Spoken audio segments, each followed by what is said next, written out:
ओम नमो भगवते वासुदेवाय। जय श्री हरि, जय जगन्नाथ। प्रिय भक्तों, क्या आपने कभी यह महसूस किया है कि बिना कारण मन शांत हो जाता है, आंखों से आंसू बहते हैं, लेकिन वह आंसू दुख के नहीं होते बल्कि ईश्वर की निकटता के होते हैं। एक ऐसा दिव्य समय है फाल्गुन मास, जो केवल महीना नहीं है बल्कि आत्मा को शुद्ध करने का द्वार है। कलयुग मास अध्याय 7, जहाँ भगवान स्वयं बताते हैं किस प्रकार भक्ति परीक्षा बन जाती है और कैसे उसी परीक्षा में ईश्वर स्वयं भक्त के जीवन में प्रकट हो जाते हैं।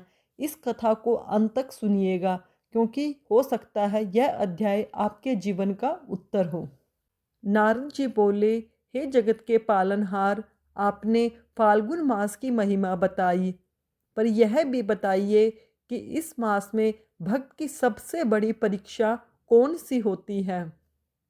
भगवान विष्णु ने गंभीर स्वर में कहा, हे नारद, इस मास में भक्त की परीक्षा उसके धैर्य और विश्वास की होती है। एक मुख्य कथा मैं आपको सुनाता हूँ। प्राचीन समय में एक नगर था, सत्यपुर। वहाँ एक साधारण गृहस्थ रहता था जिसका नाम था सुशील। सुशील बहुत ही विद्वान था, न धनी था, पर उसका जीवन भगवान के नाम से जुड़ा हुआ था। ना उसके पास पैसा था, ना धन दौलत थी, और ना ही जमीन जायदाद थी। बस वो तो सारा दिन भगवान का ही सुमरण करता था। फाल्गुन मास आते ही वह प्रतिदिन कहता, हे प्रभु, आज मैं आपको याद करके अपना दिन शुरू करता हूँ। वह रोज सवेरे उठता और यही वाक्य कहता, हे प्रभु, आज भी मैं आपको याद करके अपना दिन शुरू करता हूँ। इसी फाल्गुन मास में सुशील के जीवन में एक के बाद एक संकट आने लगे। काम छूट गया, अपनों ने साथ छोड़ दिया, लोगों ने ताने मारने शुरू कर दिए, बहुत गरीबी आ गई, दरिद्रता का माहौल घर में बन गया।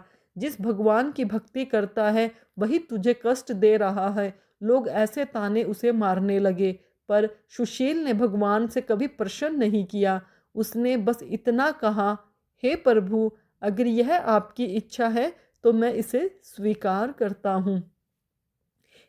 एक रात जब पूरा नगर सो रहा था, सुशील दीपक जलाकर भगवान का नाम जाप कर रहा था। वह भगवान को मन ही मन याद कर रहा था। अचानक उसके मन में अद्भुत शांति छा गई, और तभी उसने अनुभव किया वह अकेला नहीं है, उसके जीवन में कोई ना कोई तो उपस्थित आवश्यक है। स्वप्न में भगवान विष्णु प्रकट हुए और बोले, सुशील, जब सबने तेरा साथ छोड़ा तब तूने मेरा साथ नहीं छोड़ा। यही फाल्गुन मास की भक्ति है। भगवान ने आगे कहा, नारद को यह संदेश देना है, जो भक्त बिना शर्त विश्वास रखता है, मैं स्वयं उसके जीवन का सारा भार अपने आप उठा लेता हूँ। भगवान विष्णु बोले, फाल्गुन मास में मैं भक्त को देता हूँ धन नहीं, बल्कि भय से मुक्ति। इस मास में भगवान पहले अहंकार तोड़ते हैं, फिर कृपा बरसाते हैं। जो भक्त धैर्य रखता है वही ईश्वर को प्राप्त करता है। प्रिय भक्तों, आज आपके जीवन में सब कुछ होते हुए भी संतोष है। संकट में भी ईश्वर का नाम निकलता है।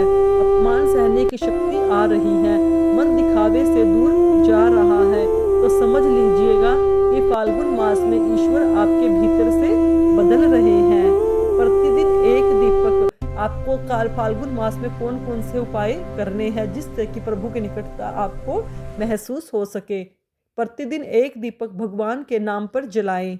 किसी एक व्यक्ति के लिए निस्वार्थ भाव से, अपने सच्चे मन सच्चे हृदय से भगवान के समीप जाकर उसके लिए प्रार्थना करें। निंदा क्रोध झूठ से दूरी बनाएं। ना किसी की निंदा करे, क्रोध ना करे बिल्कुल भी, और झूठ तो बिल्कुल ही ना बोले। यह सबसे बड़ा पाप है। मन में आए हर दुख को भगवान को सौंप दे। आपके मन में जो भी दुख तकलीफ दुविधा कुछ भी आए, वो सब प्रभु को अर्पण कर दो। कह रहे, भगवान, ये जो कुछ भी मेरी तकलीफ है ये आपको अर्पित है, इसके बाद भगवान जाने, हमारा कोई मतलब नहीं है।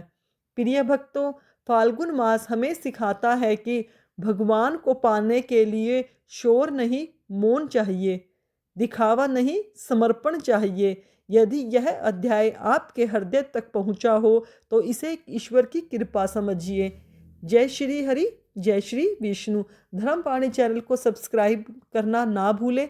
इस दिव्य कथा को दूसरों तक अवश्य पहुंचाएं। आप भी इस कथा को दूसरों तक पहुंचाकर पुण्य के भागी बन सकते हैं। ईश्वर आप सभी को अपने चरणों में स्थान दे। जय श्री हरि, जय श्री विष्णु, जय जगन्नाथ की।